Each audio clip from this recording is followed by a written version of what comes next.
Good morning, everyone. Not sure how this is going to show up this morning, but we're going to go with it and see what we can do. Right now, I'm getting ready to flip my camera so you can see everything the right way. I wish there was a little button that I could flip to make me a little bit narrower, but that doesn't happen, so we're going to go with it like this. Good Monday morning. I am going to make an insert for a wreath. What I like to be able to do is use a 10-inch round, and right now I'm going to use our black 10-inch round from Magnolia. I have a boxwood wreath, and then I'm going to take this black round, I'm going to drill holes in it after I get it done, and it will go behind the wreath as an insert. Let me get it in there and you can see. Okay, whoops, there we go, we can see. All right, and then I can change that out for each season. So right now I'm going to make one, and I can also use a wooden round from that I bought at Amazon or Michael's. You can use any of them that you want. I've used those for different seasons. But I'm going to do this one because I'm using a bee theme on my front porch. I've got one that says be kind. And this one I'm going to do, and I'm going to use our stencil. I'll get this camera straight one day. Let It Be. And I just think it's so cute. And I feel like I need to have the Beatles song, Let It Be, playing as I do this. So what I like about our stencils is you don't have to fight to pull the corner off, to pull the stencil off.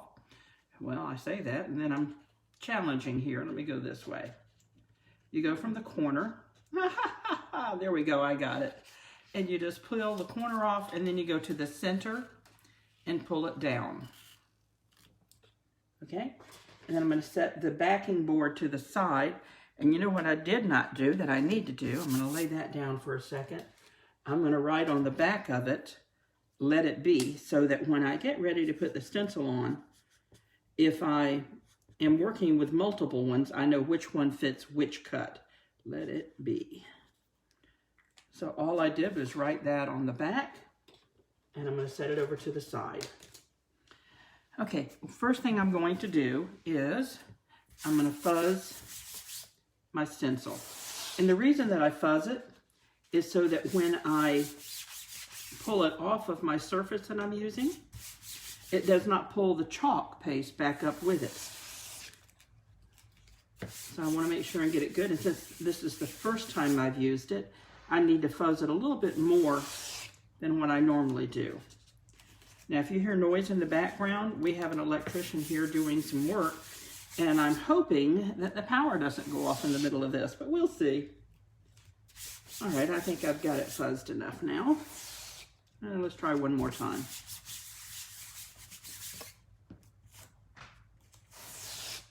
Okay, I'm going to like my wording, move my pad over to the side, and let's see if I can get this going for you.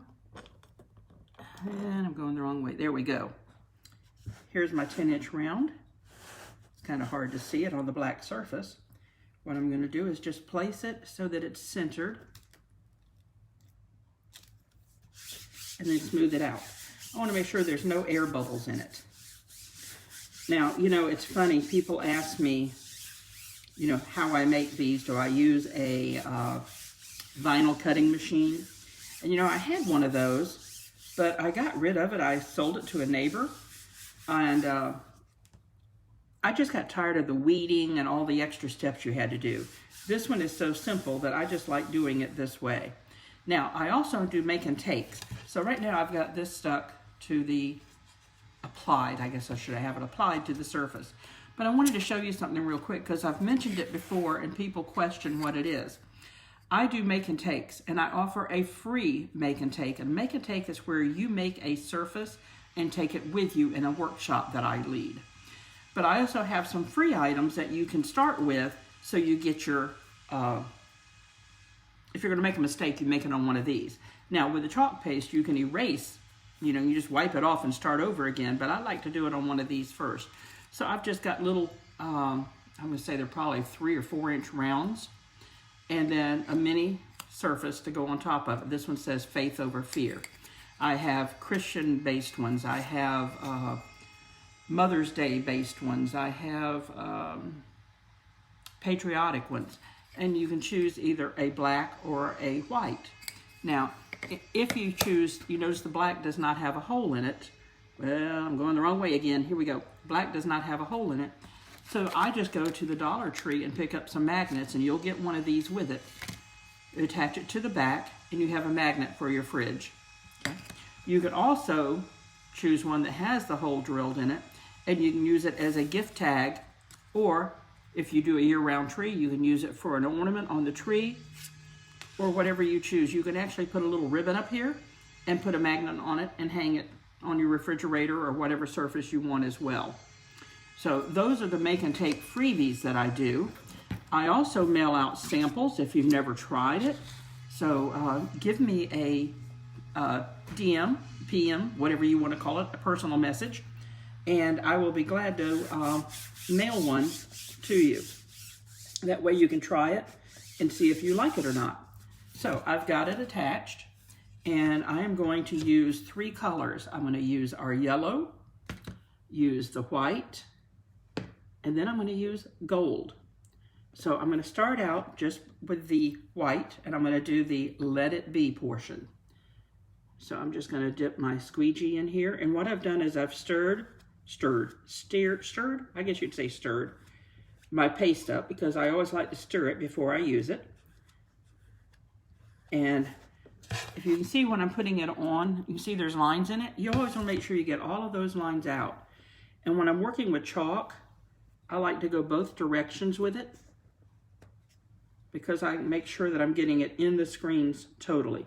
Now, if I was working with ink, then I would not want to do it both directions, because I wouldn't want to push it underneath the stencil.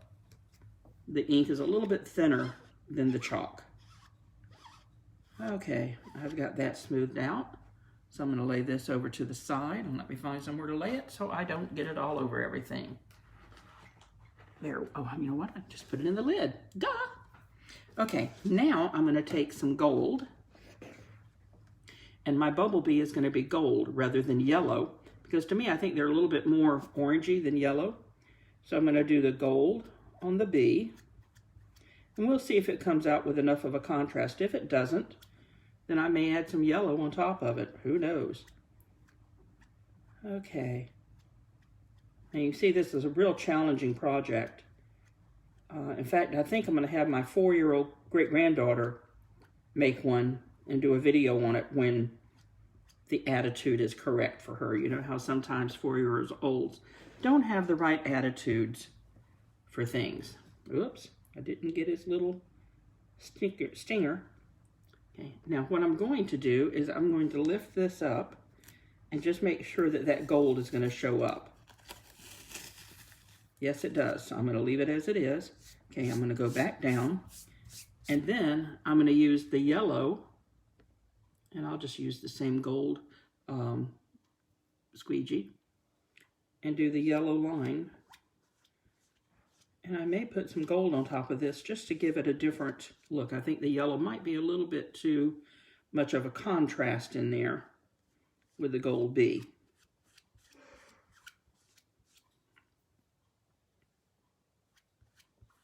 And I love that these are so quick and easy to do. If you've tried it, comment below. And I'm trying to see, I can't tell if I've got comments down there or not, so I hope I do. If I do, I will be glad to contact or comment when we're done. I apologize that, you know, I'm not perfect, and I'm not really proficient at doing these videos. But it just goes to prove that if I can do it, anyone can do it. So watch and just give me a little bit of grace as you watch. Okay, I've got that done. Let me pick up and see what I like the color or not. You know, I think I'm going to, we're not sure how this is going to work. Let me wipe off that much yellow, because I really don't want to get the yellow into my gold. And it is a metallic gold, so Comes out a little bit different. We'll see how it looks on here on top of the yellow. And I like mixing colors. You know, one time I needed I would call it Confederate gray or Confederate blue, and I didn't have it, so I just added some gray to a blue and used it. Now hopefully that has softened that yellow a little bit, and we'll see how it is once I get it all smoothed out again. You know, I may have ruined it by doing it, but you know, you never know unless you try. And like I said, if I don't like it, I can always wipe it off and start over again. So that's why I don't mind taking chances on this.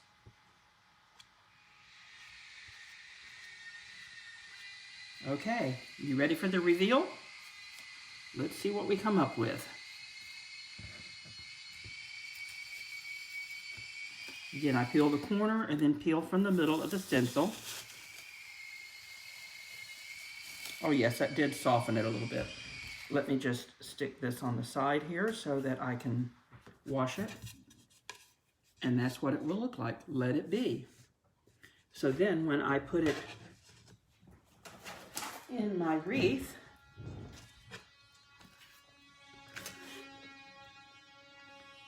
it will be like, well, if I get it centered here, let me go down. It will say, let it be. And then I can change it out for 4th of July. I can do a 4th of July stencil in there. I can do a Halloween stencil, whatever season I want. So I hope you like it and try it. Again, if you would like a make and take sample, give me a yell and I will be happy to mail one to you. Thanks.